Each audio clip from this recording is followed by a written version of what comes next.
Assalamu alaikum, ladies. I'm glad to have you all here today on this episode where we're talking about healthy eating, which is something that I find a lot of people tend to be confused about. And I think the thing to understand is that you are not what you eat. Alhamdulillah. Sisters who've just come in the room, please keep your mics and cameras muted. Jazakallah khair.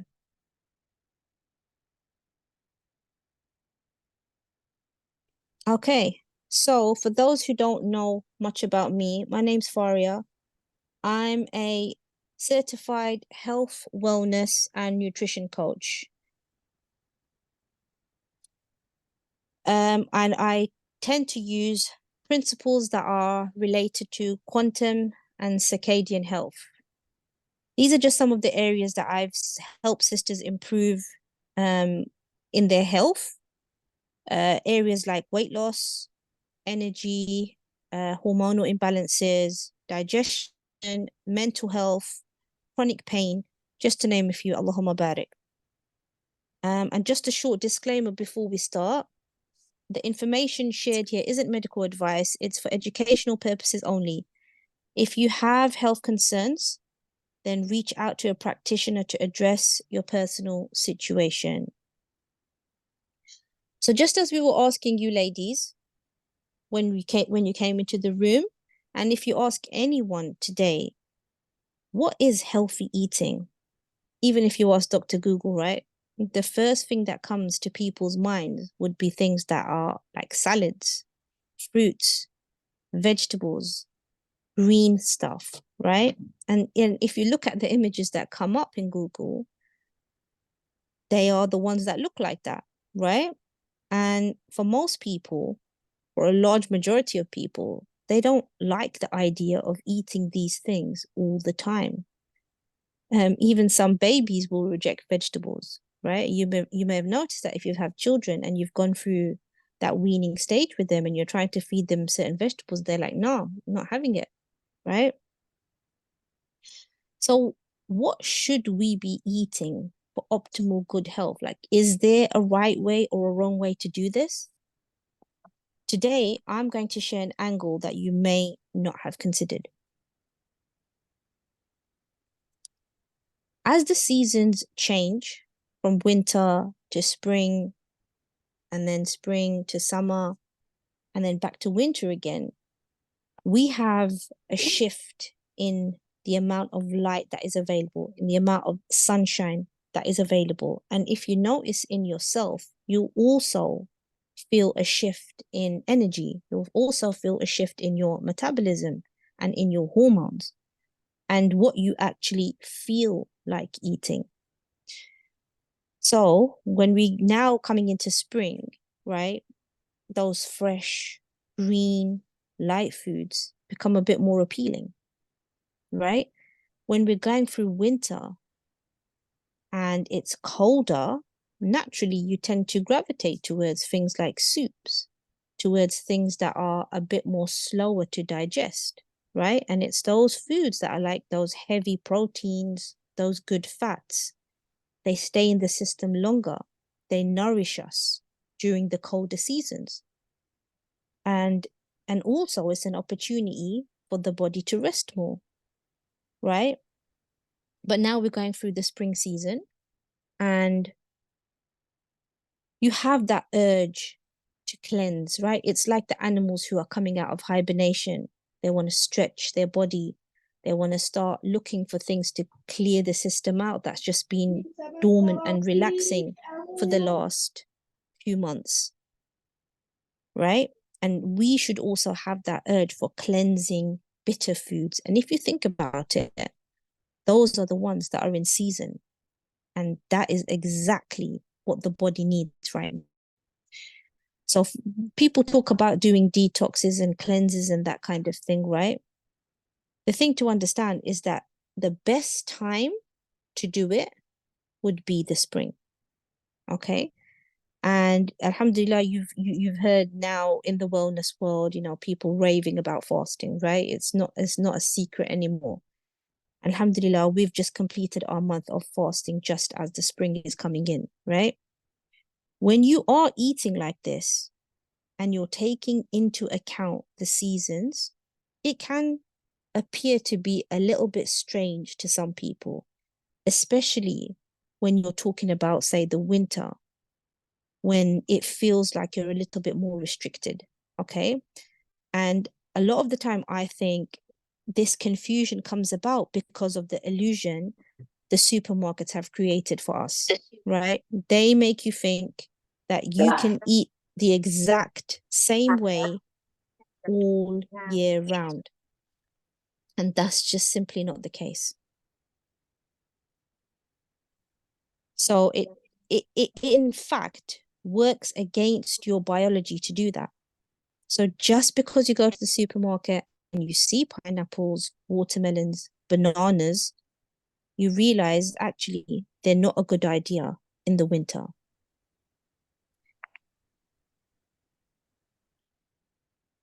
And ladies who are just entering, please keep your mics muted. Jazakallah khair.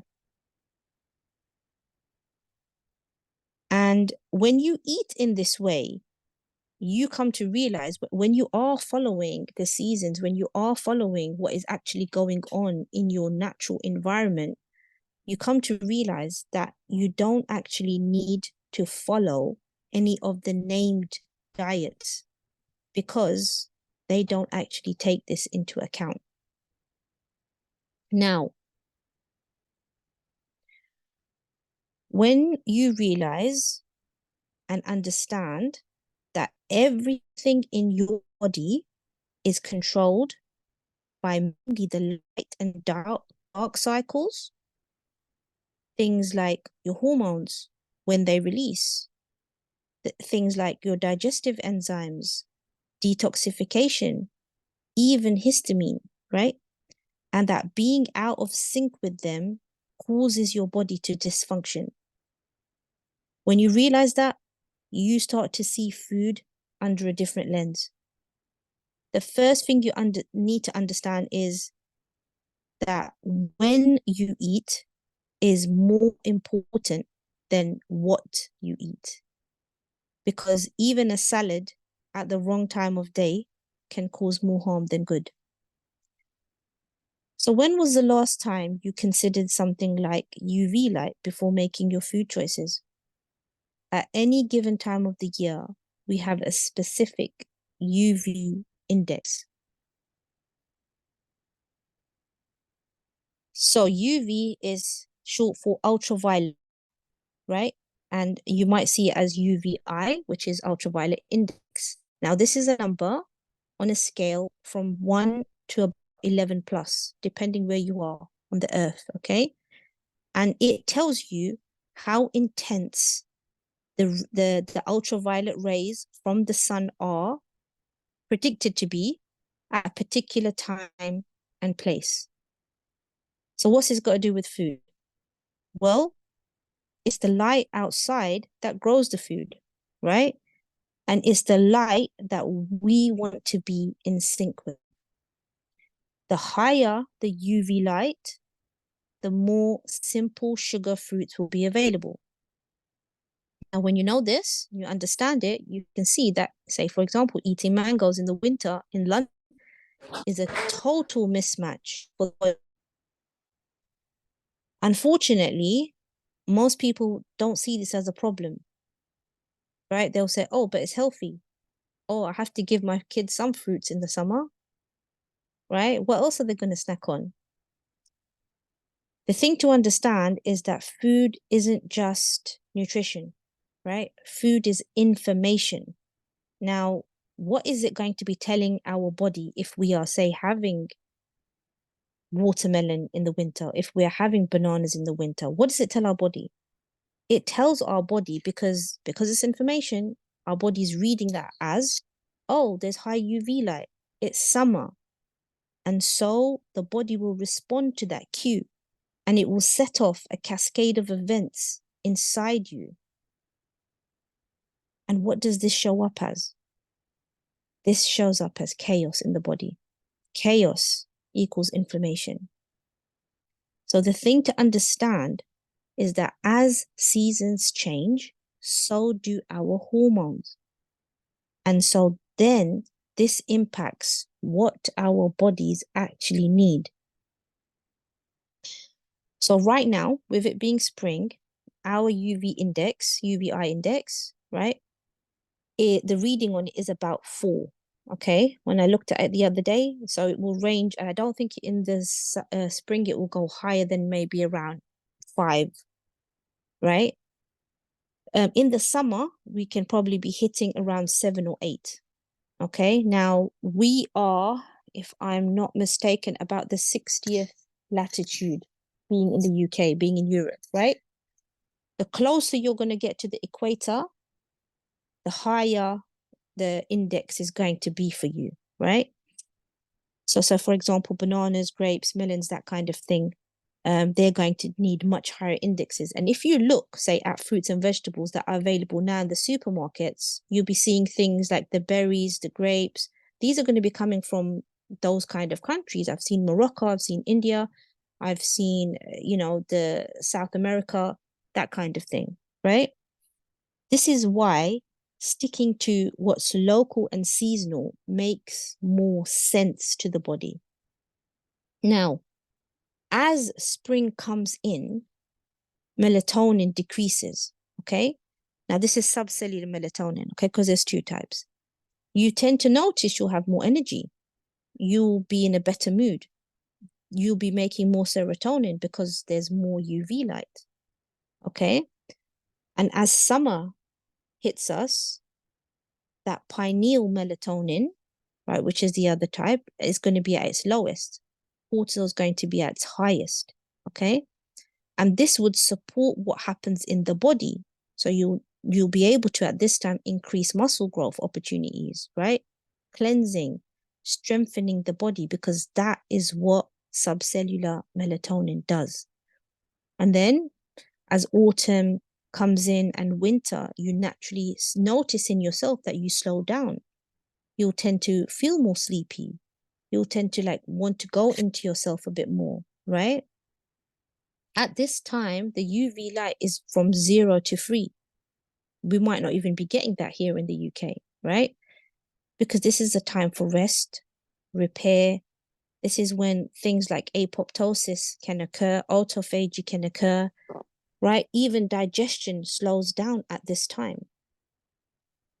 The dominant hormone for winter is melatonin. There isn't much fruit around, okay? So at this time, it's better for us to avoid the things that are raw and focus on things like maybe cooked apples or pears, which is probably what's most available for us in the UK, right? Root vegetables, healthy fats, things that are slower to digest, right? Because when you're feeling cold, you don't just want to, you want to have those foods that take longer to, that basically remain in your body for longer, right? That's what's going to help you keep warmer.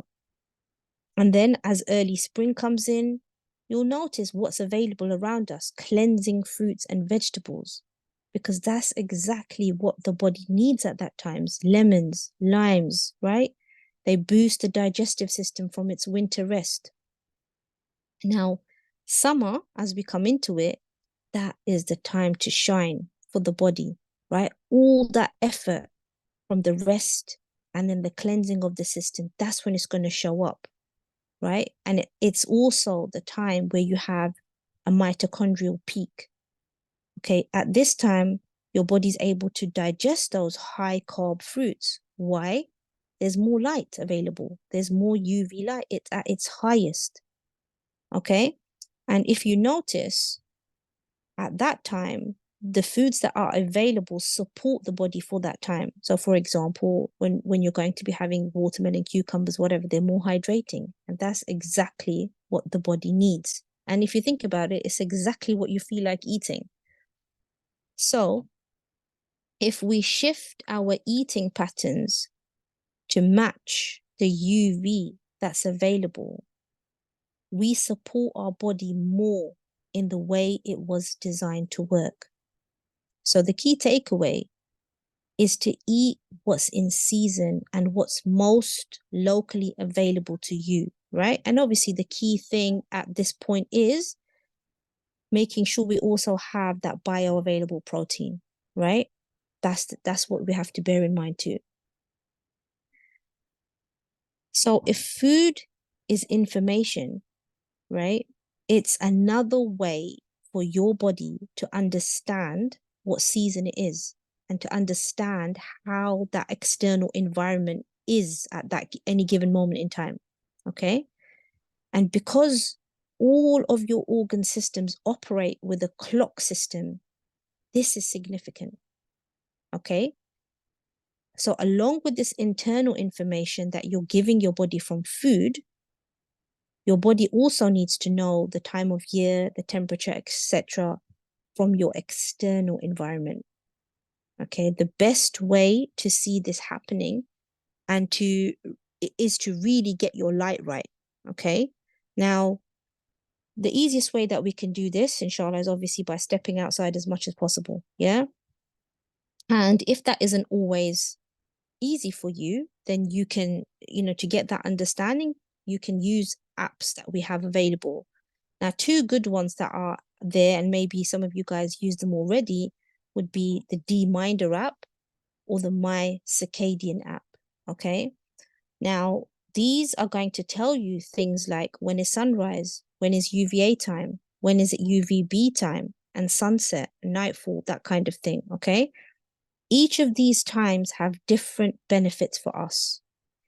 Now, as summer is coming along, the significant one that you want to pay attention to is the UVB time, okay, the ultraviolet B time, because this is the only time that you can make D3, okay, and making D3 this way is the most optimal way of doing it. It's not through a pill.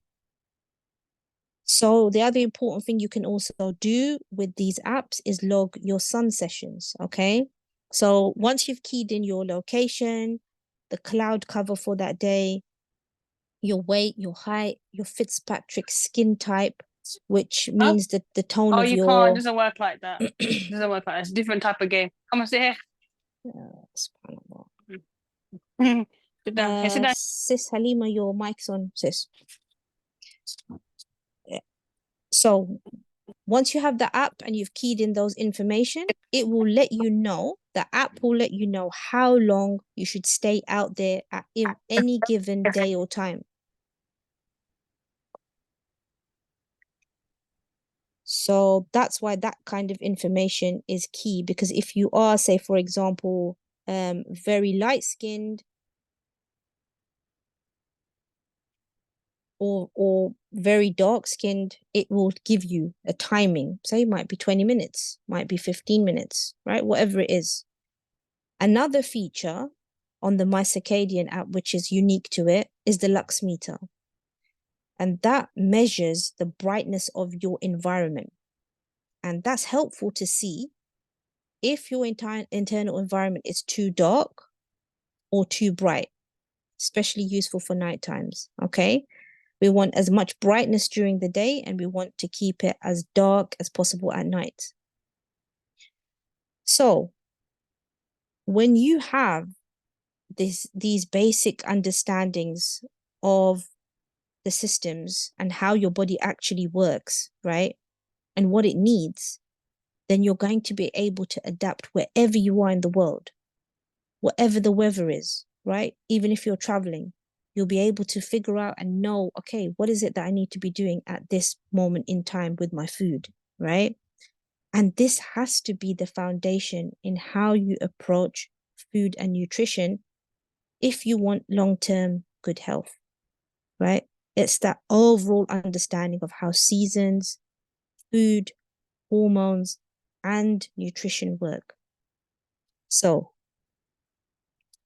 I hope you guys today have gained an insight that you might not have considered. And it's an approach as a quantum circadian health coach that I feel makes the most sense.